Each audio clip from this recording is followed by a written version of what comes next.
She woke expecting fear, pain, or regret. But what met her instead was silence, warm sunlight, and the sound of birdsong drifting through an open window. That was the moment Eleanor Price understood that the life she'd been sold into might not be the life she'd been promised. At 19, Eleanor had learned to expect disappointment as naturally as breathing. It had followed her from childhood, clung to her through her mother's illness, and finally settled deep in her bones the day her uncle shook hands with a stranger and called it salvation. She remembered the weight of that handshake more clearly than anything else, the way it sounded final, the way no one asked her what she wanted. The rancher had stood apart from the others, hat pulled low, eyes unreadable. Silas Boone, that was his name. People spoke it with a mixture of awe and warning.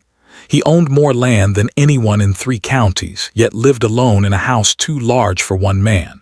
His first wife had died years ago, and since then he had grown harder, quieter, more distant. Eleanor had been told she was lucky. She didn't feel lucky as the wagon carried her away from the only place she had ever known, her small trunk rattling beside her like a reminder of how little she owned in the world. She had stared at her hands the entire journey, memorizing their shape, wondering if they would ever feel like her own again. That first night at the ranch passed in a blur of exhaustion and dread. Silas showed her to a room, clean, simple, unmistakably hers, and said only, "You'll want rest. Morning comes early here." He left before she could respond. Now morning had come. Eleanor sat up slowly, half expecting the door to burst open, half expecting someone to remind her of the reality she'd been bracing for. Instead, sunlight painted the wooden floor in gold, and the air smelled faintly of soap and fresh bread. Bread. Her stomach tightened. She hadn't realized how hungry she was until the realization struck. She dressed quietly, smoothing her plain dress, braiding her hair with trembling fingers. Every step toward the door felt like stepping closer to judgment. She had been sold, no matter how gently people dressed it up.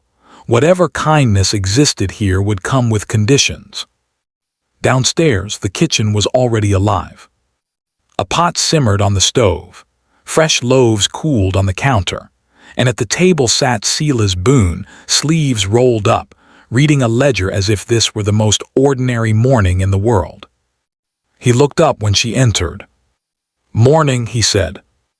That was all, no order, no expectation, just a word offered without weight. "Good morning," Eleanor replied, surprised by how steady her voice sounded. He gestured toward the counter. "Food's ready, eat while it's hot." She hesitated, then did as told. The bread was still warm, the butter melting beneath her fingers. It tasted like care, like effort, like something no one had taken the time to give her in years. Silas watched her for a moment, then returned to his ledger. "I'll be checking fences today," he said. "You don't need to come unless you want to." That caught her off guard. What would you like me to do?" He frowned slightly, not in anger but in thought. "What do you know how to do?" The question startled her more than any command could have. She searched his face for mockery and found none. "I can cook," she said slowly. "And so I help tend a small garden I learned quickly." He nodded. "Then do what you can, ask if you need anything." And just like that he stood, put on his hat and left the house. Eleanor remained at the table long after the door closed, heart pounding. No instructions, no threats, no warnings about obedience, just space. Her first morning passed quietly. She explored the house, careful not to intrude, learning its rhythms. She cleaned because it felt safer to stay busy. She prepared lunch because her hands needed purpose. When Silas returned, dusty and tired, she placed a plate before him without a word. He ate. "Thank you," he said when he finished, meeting her eyes directly. That single sentence unsettled her more than anything else. Gratitude had never been part of the bargain she'd imagined. Days followed, each one gently reshaping her expectations. Silas was firm but fair, distant but observant.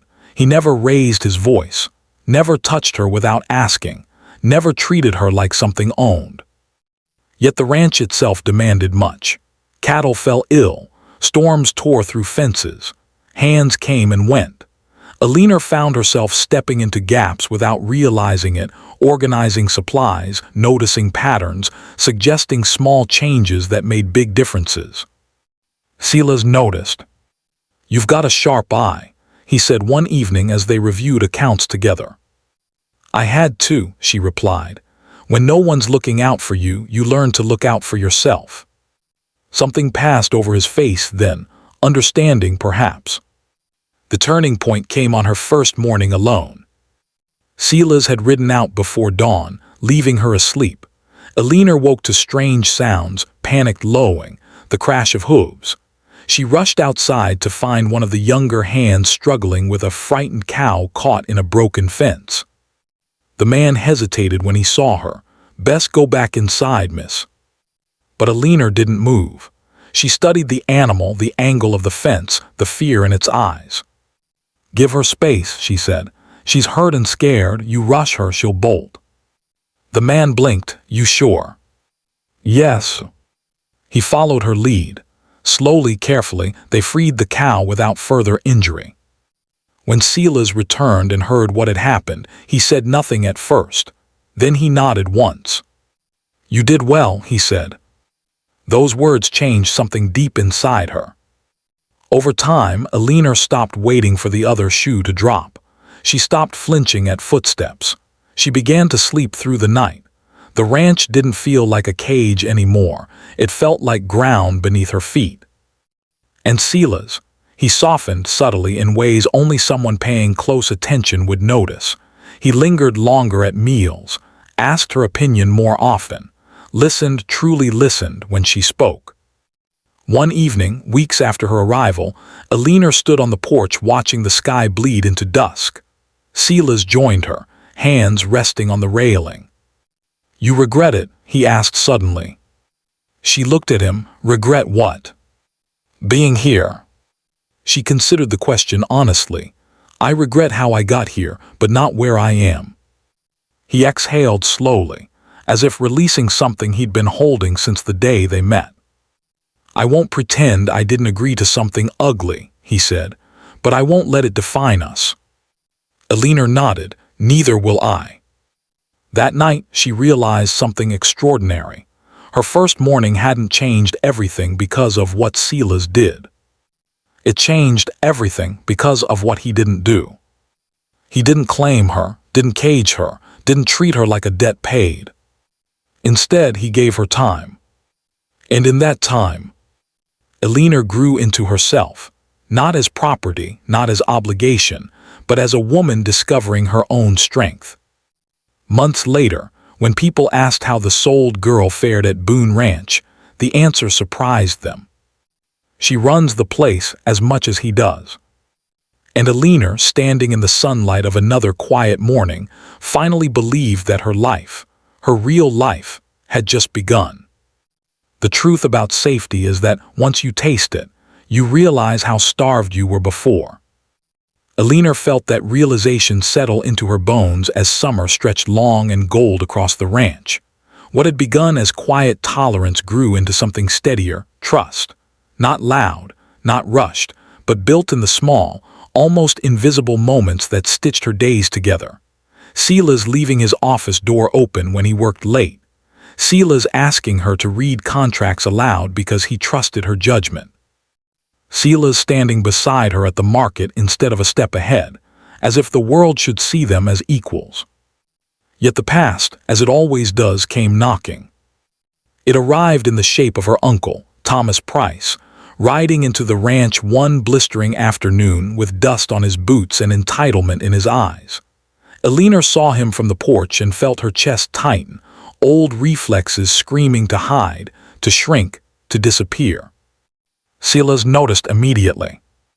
"Do you want me to send him away?" he asked quietly. The question alone nearly undid her.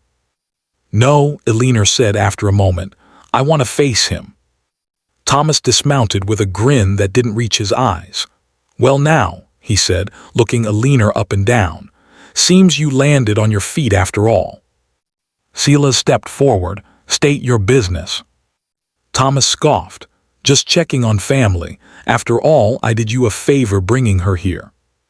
Eleanor felt something ignite then. Not fear, not shame, but anger sharp and clean. "You sold me," she said. "You didn't save me." Thomas waved a hand dismissively. "You were a burden. No dowry, no prospects. You should be grateful." Silas's voice dropped, dangerous in its calm. "You will not speak to my wife that way." "Wife?" The word echoed in Eleanor's chest. They had never formally spoken it aloud between themselves, though everyone else assumed. Hearing Silas claim her not as property but as family, changed the air itself. Thomas sneered. "You think she's loyal? Girls like her always look for the next offer." Before Eleanor could respond, Silas did something no one expected. He stepped aside. "Go on," he said to Eleanor gently. "Tell him." Her hands trembled, but she lifted her chin. "I choose to be here," she said. "Not because I was sold, because I am respected, because I am safe, because I matter." Thomas laughed once, harsh and hollow. "You always were soft." "No," Eleanor said. "I was surviving. There's a difference." Silas stepped back beside her. "You have no claim here," he said to Thomas. "If you return, you will be removed." Thomas left in a fury, dust rising behind him like the remains of something already dead. Eleanor didn't breathe fully until he was gone. That night she sat alone in her room, the weight of everything pressing down on her all at once. The past she had confronted, the present she was still learning to trust, the future that frightened her simply because it existed. There was a knock. Silas stood in the doorway, hat in hand. "I won't stay long," he said. "I just wanted you to know you were brave today." Tears spilled before she could stop them. "I didn't know I still had to be." He hesitated, then stepped closer. "You don't have to anymore, not here." She looked at him, really looked at him. The lines carved by responsibility, the restraint born of loss, the kindness he guarded as fiercely as any boundary. "Silas," she said quietly, "why are you so careful with me?" His jaw tightened, because the world was. That was the night something shifted between them, irrevocably. Their marriage, once a legal arrangement spoken only in necessity, became something chosen. Not all at once, not with grand declarations, but with consent and patience and shared vulnerability. Their first true night together was marked not by urgency, but by gentleness. Silas moved as though she were something precious, not owed. Eleanor learned that intimacy did not have to hurt, did not have to cost pieces of herself she could never recover. Autumn arrived, painting the land in rust and fire. The ranch thrived. Word spread that Boone Ranch was different now. Fair wages, honest dealings, a woman whose mind shaped its success as much as any man's hands. Some scoffed, others followed suit. Eleanor took on more responsibility, managing accounts, negotiating with suppliers, even mentoring young girls from neighboring homesteads who came seeking work. She saw herself in them, the uncertainty, the quiet strength, and she refused to let them be diminished. One evening, as they sat watching the horizon burn red with sunset, Silas said, "You know they credit you for this." She smiled faintly. "Do you mind?" He shook his head. "I'm proud." The words wrapped around her like a promise. Years later, Eleanor would think back to that first morning, the sunlight, the bread, the absence of fear, and understand its true power. It wasn't kindness alone that changed her life. It was choice. She had been sold at 19 to a rancher. But on her first morning, she learned she was not owned. She was becoming.